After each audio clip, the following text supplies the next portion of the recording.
Hi there, kiddos. I am back today with more of our story. Remember when we left off, Tilly got stuck in a book in The Little Princess, and at the end of our chapter it had said that everything went black, and we saw the black page. So we're on to chapter 27. Look at the first 2 pages of the chapter. All black and the words are white. So kind of cool how they did that since everything is dark for her right now. So we're on chapter 27, the ordinances of book wandering. The blackness was so dense that it seemed almost like a physical object that Tilly could reach out and touch. She imagined it sneaking its way inside her nose and mouth and ears, and she started to panic. Stop, she told herself sternly. Be patient. Wait. Something usually happens at this point. Wait for the magic to kick in. She concentrated on trying to control the feelings of panic rising inside her and told herself that in just a moment fog would billow, or the walls would fold and slide, and her bedroom or the bookshop would materialize around her. She scrunched up her eyes and stood completely still, waiting for the book-wandering magic to work. But after what felt like an awfully long time in the inky blackness, Tilly was forced to come to terms with the fact that she definitely was not back at Pages and Company, and she did not seem to be in A Little Princess either. She took stock of what she could sense. She was standing on something reassuringly solid and ground-like, and she was warm. She could smell wood and paper and something sweet, but could not feel anything in her immediate arm span. She held her arms out in front of her and walked tentatively forward until she found something that felt comfortingly like a wall, not an infinite ether trapping her between stories. Okay, if this is a room, then there must be a door, or a window, Tilly muttered, trying to reassure herself. Eventually, her fingertips brushed against what felt encouragingly like a door frame, and as she swished her hands around, she found a cold, round handle. She took a deep breath, turned, and pulled it, and a door clicked open. Tilly sagged in relief. Outside was not much better, but there was a muted gray light instead of soupy darkness, and it was enough to be able to see a light switch right by the door, which Tilly turned on to reveal a very mundane, empty room. There was a small desk in one corner with a wooden chair behind it and a stack of notebooks on top. A dead plant was in one corner of the room, and there was a bin with just a rotten apple core inside it in another. Something about the smell and the feel of the place scratched at the back of Tilly's brain until it dawned on her where she was. The British Underlibrary.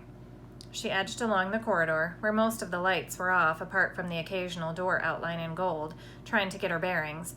She quietly followed the corridor around, hoping she would be able to find Amelia Whisper's office, and that Amelia would still be there, before Tilly had to knock on a door at random.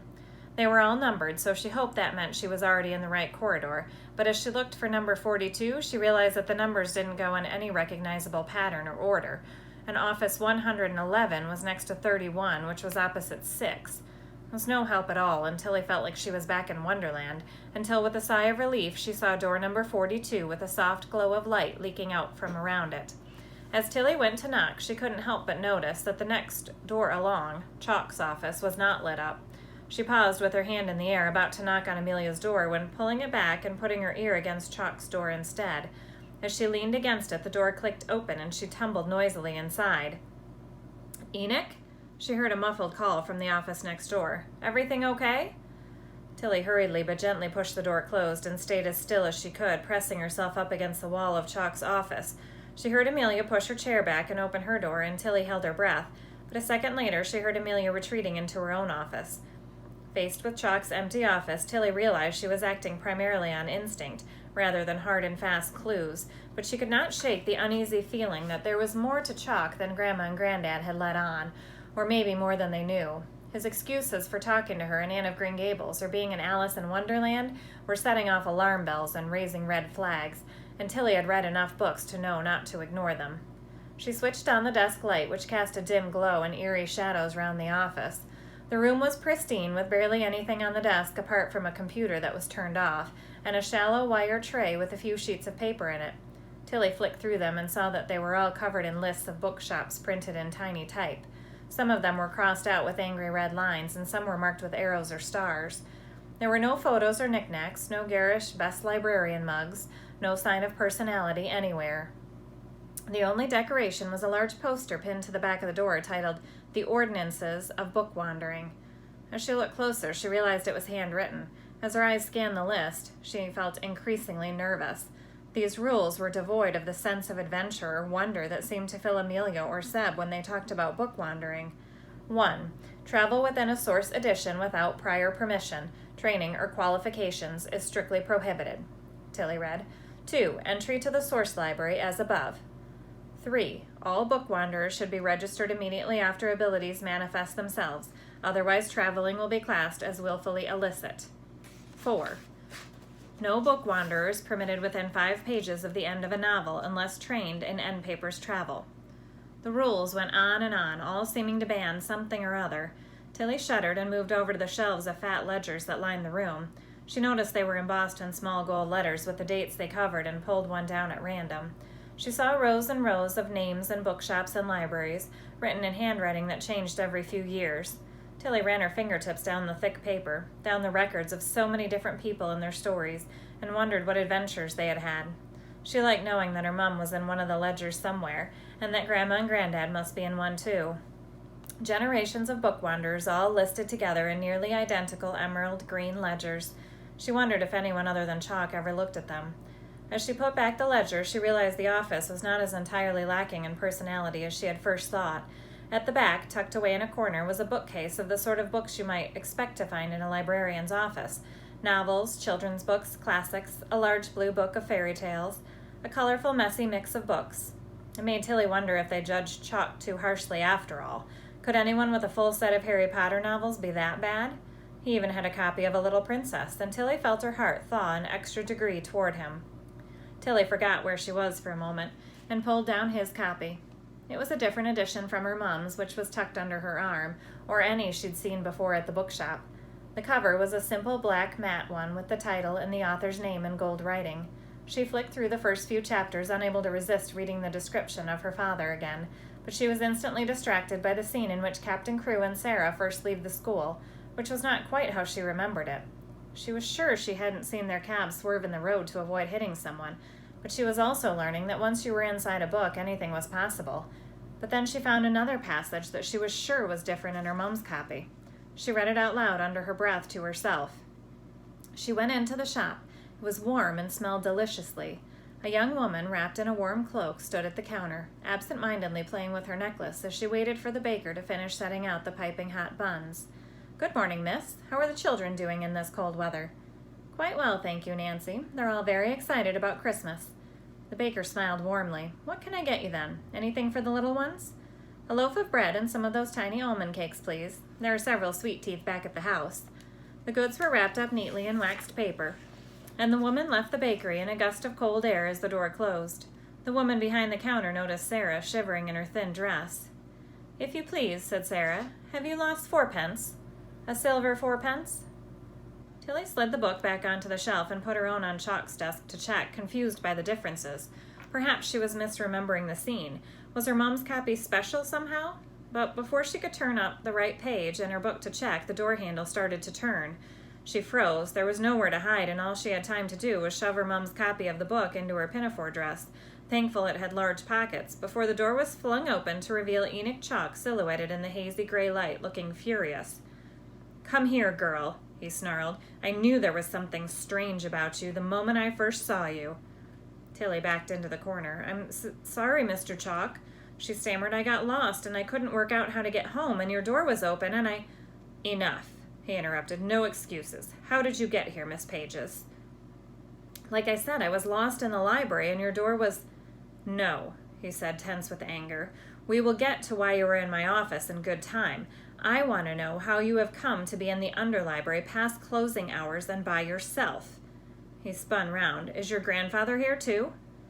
No, I didn't mean to come here," Tilly protested. "I promise. It was an accident. I was trying to get out of a book, but the page was torn and— What on earth is going on here?" Tilly was faint with relief when she saw Amelia Whisper join Chalk at the door. "I thought you'd gone home, Enoch. Why are you out in the corridor bellowing?" Amelia tailed off as she caught sight of Tilly. "Matilda, what on earth are you doing back here?" Chapter 28. Stories are for reading. "Okay, let's go and sit down in my office," Amelia said, shepherding Tilly out. Chalk went to follow, but Amelia put her hand in his way. I think I just need a moment to chat with Tilly by myself first, Enoch, if you would excuse us. She broke into my office, Chalk spluttered in indignation. I know, but as you said yourself, we need to understand why she is in the library at all before we get to that. Maybe you could go and find us some cups of tea? I am not a tea lady, Ms. Whisper, Chalk said coldly. Well, perhaps you can go and find us one then, Enoch, or indeed a tea man. Amelia guided Tilly into her office with a gentle hand on her back as Chalk stalked off down the corridor. I actually have a kettle in my office, Amelia said with a smile, but I thought we should have a chance to talk by ourselves. Tilly, it's really important that you tell me the truth at this point, okay? Tilly nodded. How did you get back into the library this evening? Did you hide somewhere? Is Oscar here too? No, we went back home, all three of us, I promise, Tilly said. Okay, so your grandparents don't know you're here, Amelia asked. Tilly shook her head. Well, first things first, we need to tell them that you're safe with me and they can come and get you. She picked up the phone on her desk. Hello, Archie? This is Amelia. We've got Tilly here. She's completely safe and is with me. Yes, I know. We can talk about this later, but the most important thing is for you to come and get her. Yes. No. See you soon then. She put the phone down and turned to Tilly. They're on their way, and I'm guessing that your granddad must have filled you in a bit more about everything after you left this afternoon? A bit, Tilly said vaguely, remembering what Grandma and Granddad had told her about keeping the details about her father a secret. Must have been difficult to hear about everything that happened 11 years ago. No one thought your grandparents did anything wrong, really, but... What? Tilly interrupted. Why would anyone think my grandparents had done anything wrong? Well, of course they didn't take the accusations seriously, but because Archie was your mom's father, I'm sure you can imagine that there had to be a full investigation into how Bea got into the source library. Thankfully, the archivists weren't involved. Amelia stopped, registering the look of confusion on Tilly's face. You look surprised. I thought you said your grandparents told you about this. I thought you meant... Tilly stopped abruptly. They didn't say anything about the source library. They just told me more about my mom being a book wanderer, too, she finished lamely. Amelia looked at her intently. So, what did my mom do? Tilly pushed.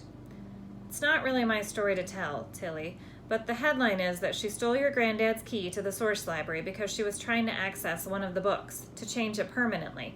And I'm sure you understand how troubling that is. But really, this is something you should talk to your grandparents about properly. We both saw this morning that your granddad is obviously very particular about the way he wants to tell you these sorts of things. In the meantime, we need to get back to the matter at hand, Tilly. Don't worry, you're not in trouble. It's just that only very senior book wanderers have clearance to access the library via any route other than the King's Library elevator, so we need to understand how you got here.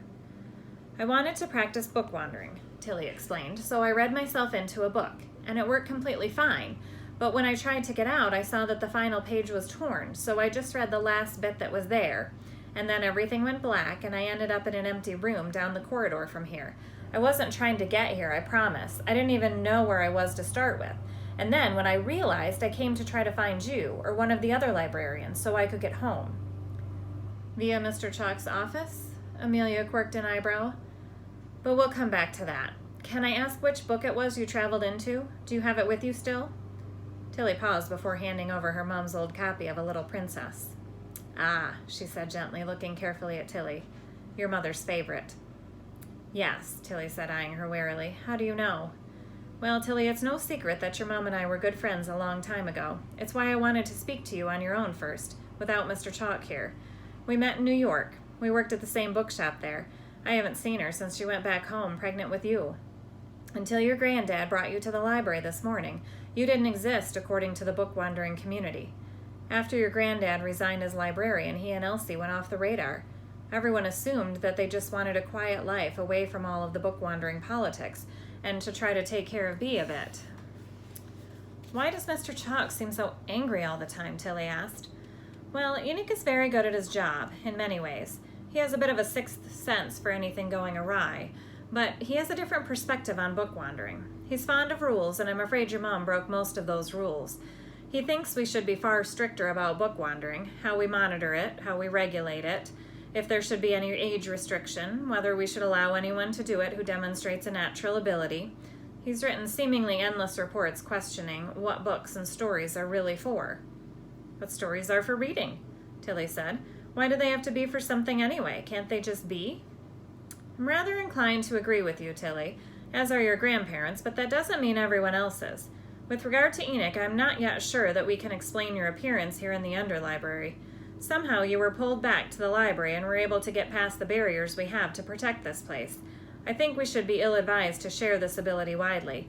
In fact, I think the best plan is for me to handle it and to try to avoid you crossing paths with Enoch again on this visit. Although I need to ask you, Tilly, why were you in his office? Tilly flushed. I'm sorry, I know I shouldn't have been. I saw his door and I just didn't think. I was curious. We don't keep the offices locked here, Tilly, because the library is so well protected from the outside world, but that doesn't mean that you should enter people's private spaces without their permission. I think you probably understand this. I will pass your apologies on to Mr. Chalk. Tilly nodded, and at that moment Amelia's phone rang. She listened silently and then put the phone back in its cradle. Okay, your grandparents are on their way. They'll be here in about 15 minutes. Do you have any more questions? Can I ask you about Grandma? Tilly said, I know Granddad was a librarian when he worked here, but Grandma said she worked here too before everything with my mom happened. What did she do? Ah, good question. Your grandma was our cartographer. She worked in the map room, where... Actually, would you like to see it quickly while we wait? Tilly nodded. They walked back through the library hall, which was dimly lit. A handful of librarians were working at desks, and another was dozing behind the main desk. Amelia's footsteps startled the sleeper awake, and she sat up straighter, wiping her mouth self-consciously with her cardigan sleeve. Tilly and Amelia went back out the other end toward the lift and stopped at one of the rooms Tilly had walked past with Granddad and Oscar earlier that day. So I'm going to leave us there. We'll have to wait and see about the map room tomorrow. So have a good rest of your day, friends. Bye.